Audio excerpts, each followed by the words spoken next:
Hello student, अपन सबसे पहले कल जो बीकॉम फाइनल का बिजनेस बस्टिंग का पेपर हुआ उस पर चर्चा करते हैं।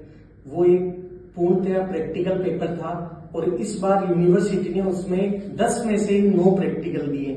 इसलिए मैं आपसे इतना ही बोलना चाहूंगा, जो भी बाकी के प्रैक्टिकल सब्जेक्ट बचे हैं उनमें थ्योरी को तैयार करके ही नहीं जाए, प्रैक्टिकल भी आप तैयार करें।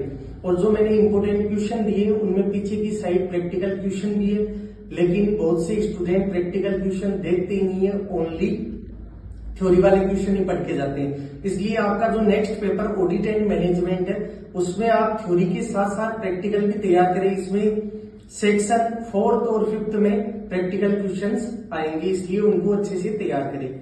ऑडिट और मैनेजमेंट है, इसमें अपन यूनिट फर्स्ट में क्वेश्चन जो फर्स्ट इंपोर्टेंट है वो है अंकेक्षण कार्यक्रम क्या है, इसकी रचना किस प्रकार की जानी चाहिए, एक अच्छे अंकेक्षण कार्यक्रम के आवश्यक तत्व बताइए। इसमें आपको अंकेक्षण जो प्रोग्राम है उसके बारे में बतानी है और किस प्रकार ये तैयार किया जाता है और इसके एलिमेंट्स क्या है वो बतानी है। सेकंड जो क्वेश्चन है आंतरिक अंकेक्षण किसे कहते हैं, इसके उद्देश्य आवश्यकता बताइए। आंतरिक निरीक्षण, आंतरिक अंकेक्षण तथा आंतरिक नियंत्रण में भेद बताइए।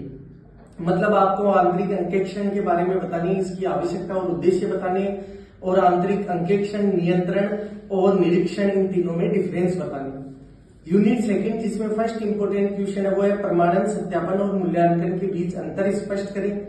स्टॉक के मूल्यांकन के संबंध में एक लेखा परीक्षक के कर्तव्य क्या है वो बताइए।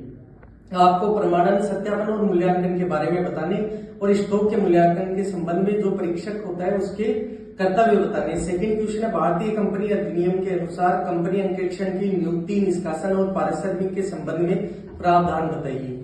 यूनिट थर्ड है, उसमें फर्स्ट क्वेश्चन है एक अंकेक्षक रखवाली करने वाले कुत्ते के समान है, शिकारी कुत्ते के समान ही। इस कथन को ध्यान में रखते हुए कंपनी अंकेक्षक के कर्तव्य एवं दायित्व को बताइए और संबंधित मुकदमे का वर्णन कीजिए।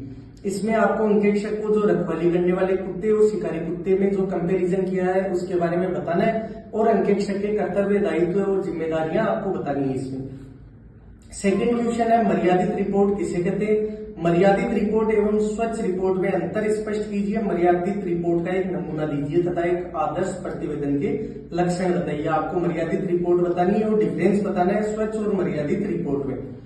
यूनिट फोर्थ का जो फर्स्ट इंपोर्टेंट क्वेश्चन है वो है पूंजी संरचना से क्या से पूंजी संरचना के सिद्धांतों को समझाइए, यानी कैपिटल स्ट्रक्चर के बारे में जो क्वेश्चन है वो आपको इसमें डीपली समझाना है। सेकंड जो क्वेश्चन है प्रबंध लेखांकन के कार्य, दायित्व, गुण, क्षेत्र और उद्देश्य को स्पष्ट कीजिए। यानी आपको इसमें मैनेजमेंट अकाउंटिंग के जो advantage, disadvantage, liabilities, responsibilities, aim, object वो है वो आपको इसमें बताने। जो यूनिट फिफ्थ है उसमें फर्स्ट क्वेश्चन है वित्तीय विवरणों के विश्लेषण से आप क्या समझते हैं, इसकी प्रकृति एवं सीमाओं का वर्णन कीजिए। सेकंड जो क्वेश्चन है इसमें वो होगा रोकड़ प्रवाह विवरण क्या है, रोकड़ के साधनों एवं उपयोगों को संक्षेप में समझाइए। और इसके आगे इससे रिलेटेड इंपोर्टेंट जो प्रैक्टिकल क्वेश्चन दिए हुए हैं वो आप इसकी सॉफ्ट कॉपी में टेलीग्राम से रिसीव कर सकते हैं और आपको पेपर से रिलेटेड सॉफ्ट कॉपी टेलीग्राम से रिसीव होगी। इसलिए आप जो यूट्यूब पे डिस्क्रिप्शन है उसमें लिंक दिया हुआ है टेलीग्राम का, उस पर जाके क्लिक करें। धन्यवाद।